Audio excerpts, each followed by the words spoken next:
Ertugrul drama series में हज़रत महिउद्दीन Ibnul अरबी का किरदार इंतहाई मजबूत है। इस्लाम में आज तक दो अजीम मुफक्किरीन पैदा किए हैं, मौलाना रूम और इब्नुल अरबी। हम जब तक इन दोनों को न समझ लें, हम इस्लाम को मुकम्मल तौर पर समझ नहीं सकते। मौलाना रूम को खुशकिस्मती से तुर्कों ने ऑन कर लिया, लिहाजा ये पूरी दुनिया में मुतारिफ हो गए, जबकि इब्नुल अरबी फिक्री तआस्सुब का शिकार हो गए। लिहाजा ये इतने मशहूर ना हो सके जितनी अज़मत अल्लाह ताला ने इन्हें अनायत की थी। ये मख्फी अलूम में दुनिया के सबसे बड़े माहिर थे। ये रूहों को भी बुला लेते थे और लोगों की शक्ल देखकर इनके आबाओ अजदाद और आने वाली नस्लों तक के बारे में बता देते थे। ये वाहिद इस्लामी मुफक्किर थे जिन्होंने कुरान मजीद में हरूफ मुक़त्तआत को डिकोड किया। इनका फरमान था कि ये 14 हरूफ कुराए अर्ज़ पर उतरने वाले तमाम इंसानों का डेटा है। अल्लाह ताला ने कुरान मजीद का आगाज अलिफ लाम मीम से किया, लिहाजा ये तीनों हर्फ जिस शख्स के नाम में इकट्ठे हो जाते हैं वो दुनिया में किसी हैरान कुन चीज की बुनियाद रखता है। ये फरमाते थे कि कुदरत किसी इंसान की आंख का साइज नहीं बदलती, लिहाजा ये किसी भी बच्चे की पैदाइश के बाद इसकी आंख देखकर बता देते थे ये बच्चा कौन है और ये कहाँ तक जाएगा।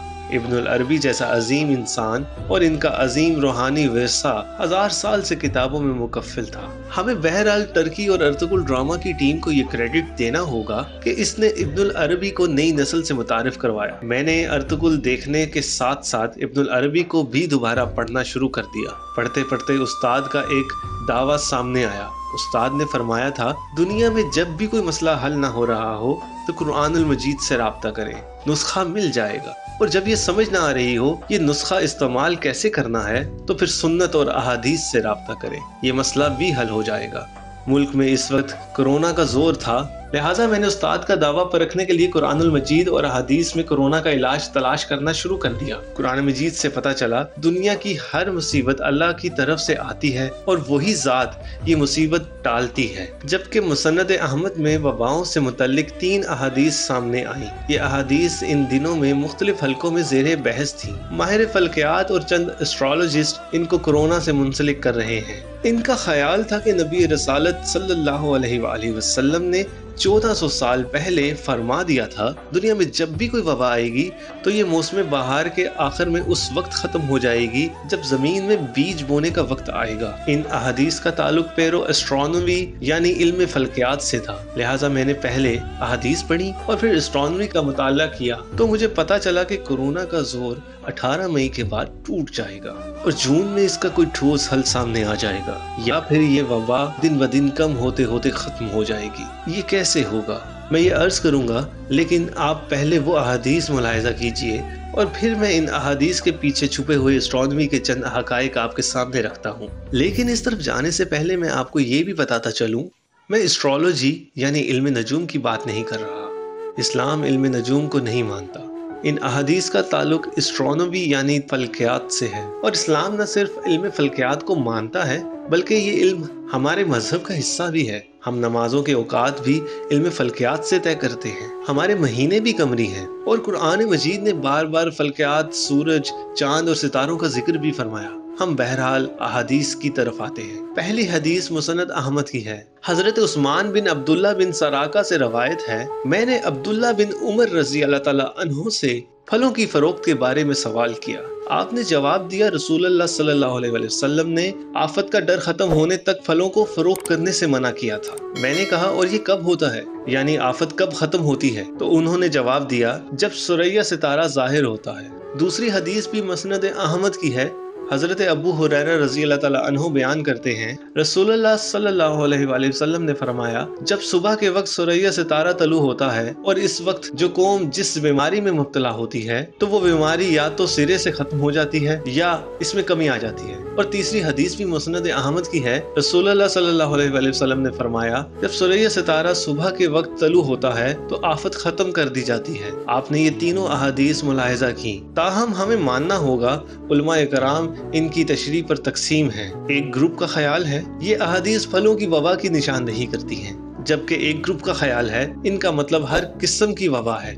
ये बहस 1000 साल से जारी है। हम बहरहाल इस बहस में नहीं पड़ते और सुरैया सितारे की तरफ आते हैं। अंग्रेजी में सुरैया को प्लेडेज कहा जाता है। ये सितारों का क्लस्टर यानी झुरमट है। ये क्लस्टर 7 सिस्टर्स भी कहलाता है और M45 भी। आप अगर मई के बाद आसमान पर शमाल की तरफ देखें तो आपको सितारों के अंदर 7 सितारों का झुरमट छुपा हुआ नजर आएगा। ये सितारे अमूमन धुंध में लिपटे होते हैं और तोरस यानी बुझ सोर के ऊपर होते हैं। अरब इसे परवीन या खोशाए परवीन भी कहते हैं। ये सितारे हजाज या अरब इलाकों में बहार के आखिर में नजर आते थे। ये क्लस्टर ज़हूर इस्लाम से पहले जून में नजर आता था। अरब जमीनों में बीज बोना और फल तोड़ना शुरू कर देते थे। अरब ताजिर भी सुरैया यानी प्लेडिस देखने के बाद फलों की तजारत शुरू कर देते थे। समुद्रों के सफर करने वाले भी सर्दियों के बाद जब तक प्लेडिस नहीं देख लेते थे, ये शमाल की तरफ सफर नहीं करते थे। मेक्सिको में आज भी रवायत है कि ये लोग प्लेडिस देखने के बाद काश्तकारी शुरू करते हैं, लिहाजा ये सुरैया या प्लेडिस को सीड स्टार्स भी कहते हैं। आप अगर 7 सितारों के इस झुरमट या क्लस्टर को देखना चाहते हैं तो आप अरब, यूरोप, अमेरिका और लातीनी अमेरिका में मई के आखिर में रात के वक्त अपनी छत पर खड़े हो जाएं और आसमान की तरफ देखें। आप गूगल पर जाकर भी इसके सारे एंगल्स देख सकते हैं। गोया नबी रिसालत सल्लल्लाहु अलैहि वसल्लम का फरमान था, आसमान पर जब सितारों का क्लस्टर दिखाई देने लगता है तो जमीन पर फैली वबा का खात्मा शुरू हो जाता है।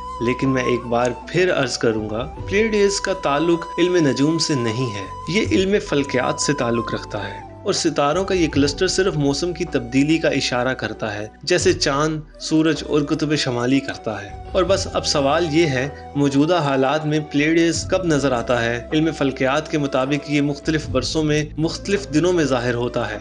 मसलन ये 2020 में 18 मई को नजर आया। ये अरब, यूरोप और सेंट्रल एशिया में 20 मई को नजर आया। लिहाजा हम अगर अहादीस की रोशनी में देखें तो कोरोना का जोर 18 मई के बाद टूटना शुरू हो गया और जूं प्लेडिस जून में वाज़ेह हो जाएगा, वबा भी खत्म होती चली जाएगी। ताहम सुरैया सितारा लातीनी अमेरिका और पैसिफिक ओशन के ममालिक में नवंबर में दिखाई देता है, लिहाजा शायद वहाँ कोरोना नवंबर में खत्म हो।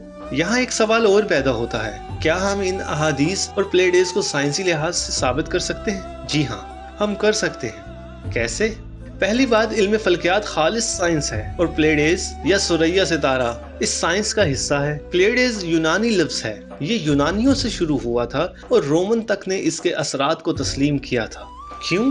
क्योंकि इसका ताल्लुक जमीन और मौसम के साथ है। सितारों का ये क्लस्टर जूं ही दिखाई देता है, जमीन का अंदरूनी और बैरूनी दोनों दर्जा हरारत बढ़ जाते हैं और यूं जमीन के वायरस, बैक्टीरियाज और जरासीम मरने लगते हैं और ये खेती बाड़ी के काबिल हो जाती है। और यूं शायद सर्दियों में जन्म लेने वाली वबाएं दम तोड़ने लगती हैं। आप स्टडी कर देख लें, आप ये जानकर हैरान रह जाएंगे, माजी की दोनों वबाएं, ताउन और स्पेनिश फ्लू भी मई और जून में खत्म होना शुरू हो गई थी और ये प्लेडिस के उभरने के साथ साथ दुनिया से गायब हो गई थी। लिहाजा आप हमारे रसूलुल्लाह सल्लल्लाहु अलैहि वसल्लम की दानिश मुलाहिजा फरमाएं। दुनिया में 2020 में 18 मई को सुरैया सितारा तलू हुआ और इसके साथ ही 213 मुल्कों में कोरोना का जोर टूट गया। दुनिया 18 मई के बाद खुलना शुरू हो गई और ये इंशाल्लाह जून में बड़ी हद तक खुल जाएगी। सिर्फ पाकिस्तान और भारत में कोरोना के मरीजों में इजाफा हो रहा है और इसके जिम्मेदार कुदरत नहीं, हम हैं। हमने दौड़कर जाती हुई वबा को गले लगा लिया था। चुनाचा दुनिया खुल रही है